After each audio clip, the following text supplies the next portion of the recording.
Hello students. Ecology के अध्ययन में आज हम इकोलॉजी के वर्गीकरण के बारे में बात करेंगे।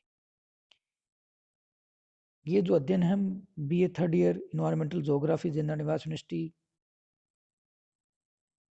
के सिलेबस के अंतर्गत कर रहे हैं।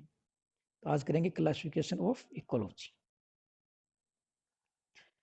पहले तो इकोलॉजी का क्या डिवाइडेशंस नहीं हुआ था। एक इकोलॉजी एक सामान्य शब्द था और सामान्य इसका मैटर था, लेकिन जैसे जैसे विकास होता गया वैसे वैसे इसका दायरा बढ़ता गया और पारिस्थितिक इकोलॉजी में भी क्या विशेषीकरण प्रारंभ हो गया। 1960 के दशक के बाद में एप्लाइड जो इकोलॉजी में जो हमारे वैज्ञानिक लोगों की रुचि बढ़ी, जिसमें सामाजिक आर्थिक और राजनीतिक समस्याओं के निवारण के लिए पारिस्थितिकी दृष्टिकोण से प्रकृति के संरक्षण एवं पर्यावरण प्रबंधन में पारिस्थितिकी भूमिका को महसूस किया गया। 1960 के दशक के बाद में जैसे जैसे हमारी पॉपुलेशन बढ़ती गई वैसे वैसे इन्वायरमेंटल डिग्रेडेशन होता गया। तो इस इन्वायरमेंटल डिग्रेडेशन के या पर्यावरण के संरक्षण के लिए इकोलॉजी की आवश्यकता महसूस की गई। तो इकोलॉजी के विधि तंत्रात्मक विकास के विविध चरणों के दौरान इसका उपविभाजन कर वर्गीकरण का प्रयास किया गया। यानी धीरे धीरे क्या हुआ कि जब इसका दायरा बढ़ता चला गया तो इसको अध्ययन की दृष्टि से, ताकि इसका अध्ययन उपयुक्त दृष्टि से हो सके, इसका वर्गीकरण किया गया। तो हम निम्न प्रकार से इकोलॉजिकल वर्गीकरण कर सकते हैं। विषम सजातीयता के आधार पर वर्गीकरण। विषम सजातीयता के आधार पर दो प्रमुख शाखाएं हैं, पादप परिस्थितिकी, प्राणी परिस्थितिकी। पहला पादप परिस्थितिकी। इसमें विभिन्न प्रकृति के पेड़ पौधों का पर्यावरण के साथ अंतर संबंधों का अध्ययन किया जाता है।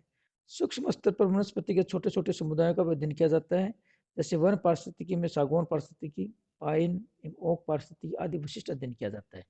इसी प्रकार से घास पारिस्थितिकी में सवाना घास पारिस्थितिकी आदि महत्वपूर्ण अध्ययन है। यानी सबसे पहले एक बड़ा एरिया लिया जाता है और उस बड़े एरिया में भी विशेषीकरण के आधार पर धीरे धीरे छोटे छोटे एरियो को छांटा जाता है। उन छोटे छोटे एरियो के आधार पर उन छोटे छोटे एरियो का और अधिक विस्तृत अध्ययन किया जाता है।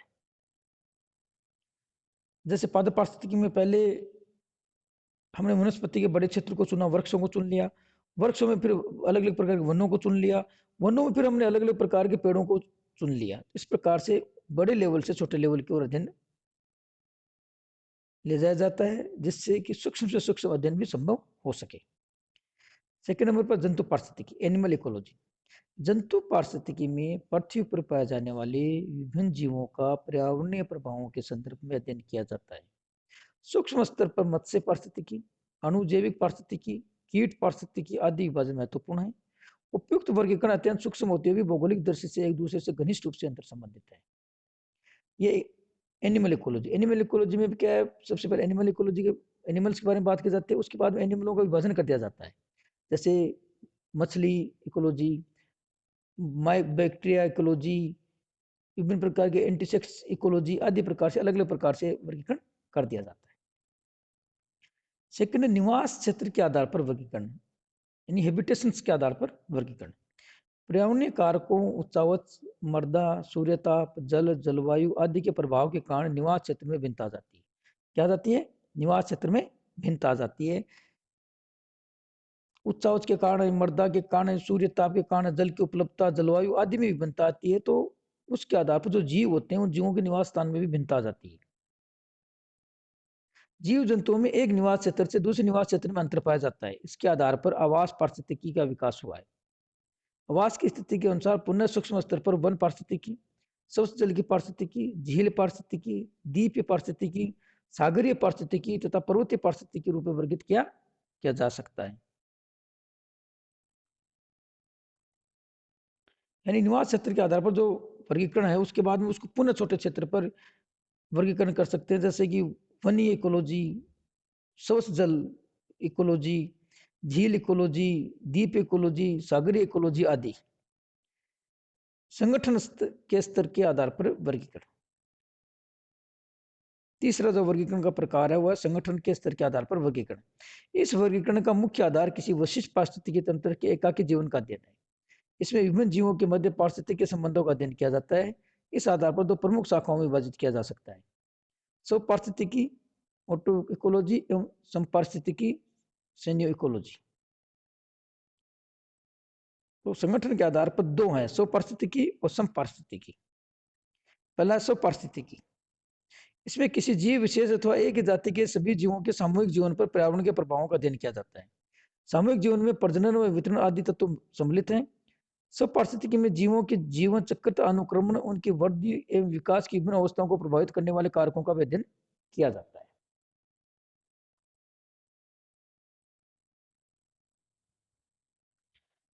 समपारिस्थितिकी, इसे समुदाय पारिस्थितिकी भी कहते हैं। समपारिस्थितिकी जीवों के समूह या समुदाय के जटिल अंतर संबंधों का अध्ययन है।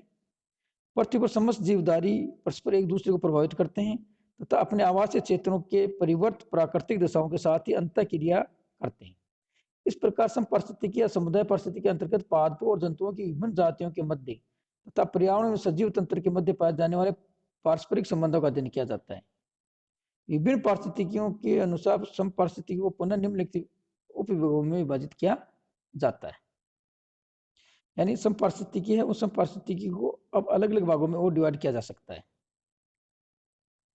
पहला है जनसंख्या पारिस्थितिकी, पॉपुलेशन इकोलॉजी। जनसंख्या पारिस्थितिकी में एक ही जाति के शुद्ध जीवों को इकाई मानकर अध्ययन किया जाता है। इसके अंतर्गत शुद्ध जीवों की वृद्धि, संरचना और नियमन का अध्ययन किया जाता है। मनुष्य स्वतंत्र संस्कृति वाला प्राणी है। कई पर्यावरणीय कारक मनुष्य के आवास, रहन सहन तथा आर्थिक क्रियाओं को प्रभावित करते हैं, जिनका अध्ययन जनसंख्या पारिस्थितिकी के अंतर्गत किया जाता है। दूसरा समुदाय पारिस्थितिकी, कम्युनिटी इकोलॉजी। समुदाय पारिस्थितिकी में एक स्थान पर रहने वाले विभिन्न जातियों के जीवों के विभिन्न समूहों का अध्ययन किया जाता है। इसमें विभिन्न प्रकृति वाले पौधे एवं जंतुओं का अलग अलग स्थानों में वितरण, सामुदायिक इकाइयों का गठन तथा उनके अनुक्रमण की भिन्न भिन्न अवस्थाओं में पाए जाते हैं। फिर जीवों पारिस्थितिकी, बायोम इकोलॉजी। जीवों पारिस्थितिकी के अंतर्गत किसी एक ही क्षेत्र के अलग अलग समुदायों को अध्ययन की इकाई मान करके उनके पारस्परिक क्रियाओं का अध्ययन किया जाता है। इसमें जीवों एवं पादपों के एक से अधिक समुदाय एक ही प्रकृति वाली जलवायु में साथ साथ रहते हैं। इनमें से कुछ समुदाय अनुक्रमण की चरम अवस्था में पाए जाते हैं। चौथा है पारिस्थितिकी तंत्र की पारिस्थितिकी। इसमें विभिन्न तंत्रों के जैविक अवयवों तथा उनके पारस्परिक क्रियाओं का अध्ययन किया जाता है। तो समपारिस्थितिकी है। समपारिस्थितिकी को हम चार भागों में बांटा है। पहला बांटा गया जनसंख्या पारिस्थितिकी। जनसंख्या पारिस्थितिकी में क्या है कि एक ही प्रकार के जो जीव हैं उनका अध्ययन किया जाता है। यानी विभिन्न स्थानों पर जो जीव उपलब्ध रहते हैं उसमें एक ही नस्ल, एक ही जाति के जो जीव हैं उन जीवों का आधार मान करके उन जीवों की वृद्धि, संरचना, नियमन आदि का अध्ययन किया जाता है। दूसरा समुदाय पारिस्थितिकी। समुदाय पारिस्थितिकी में एक स्थान पर रहने वाले विभिन्न प्रकार के जीवों के समूह का अध्ययन किया जाता है। जनसंख्या पारिस्थितिकी में तो एक ही प्रकार के जीवों का अध्ययन किया था हमने, लेकिन समुदाय पारिस्थितिकी में, जनसंख्या पारिस्थितिकी में तो जीव एक था, एक नस्ल के जीव थे। समुदाय पारिस्थितिकी में स्थान एक होता है, लेकिन उस स्थान पर पाए जाने वाले सभी प्रकार के जीवों का अध्ययन एक साथ किया जाता है। आप समझ रहे हो कि एक में एक जाति, एक समान जाति का अध्ययन किया गया, दूसरे में एक स्थान पर पाए जाने वाले विभिन्न प्रकार की जो जातियां हैं उन जातियों के समूह का एक साथ अध्ययन किया गया। तीसरे में जीवों पारिस्थितिकी। जीवों पारिस्थितिकी में एक क्षेत्र के अलग अलग समुदायों का अध्ययन की इकाई मान करके पारस्परिक क्रियाओं का अध्ययन किया गया। उसमें एक क्षेत्र में तो अलग अलग समुदाय रहते हैं, यानी वहां पर पशु समुदाय भी रहता है, वनस्पति समुदाय भी रहता है, घास स्थल समुदाय भी रहता है। यानी स्थान एक है लेकिन उसमें जातियां नहीं, समुदाय का अध्ययन किया जाता है, विभिन्न प्रकार के समुदाय। तो तीसरा जीवों पारिस्थितिकी, उसके अंतर्गत एक स्थान पर पाए जाने वाले विभिन्न प्रकार के जो समुदाय होते हैं उन समुदायों के मध्य अंतरक्रिया का अध्ययन किया जाता है। चौथा पारिस्थितिकी तंत्र की पारिस्थितिकी। इसमें विभिन्न तंत्रों, जो विभिन्न प्रकार के जो इकोसिस्टम्स होते हैं उसमें जैविक और अजैविक जो घटक पाए जाते हैं उन जैविक और अजैविक घटकों का और उनके मध्य की अंतरक्रियाओं का अध्ययन किया जाता है। तो इस प्रकार से ये पारिस्थितिकी का वर्गीकरण है, जिसमें से मुख्यतः हमने तीन प्रकार के वर्गीकरण लिए। विशेष सजातीयता के आधार पर, निवास क्षेत्र के आधार पर और संगठन के स्तर के आधार पर। फिर संगठन स्तर के आधार को फिर हमने दो भागों में बांटा, स्वपारिस्थितिकी और समपारिस्थितिकी, और फिर समपारिस्थितिकी को हमने चार भागों में विभाजित किया। यह आपका वर्गीकरण।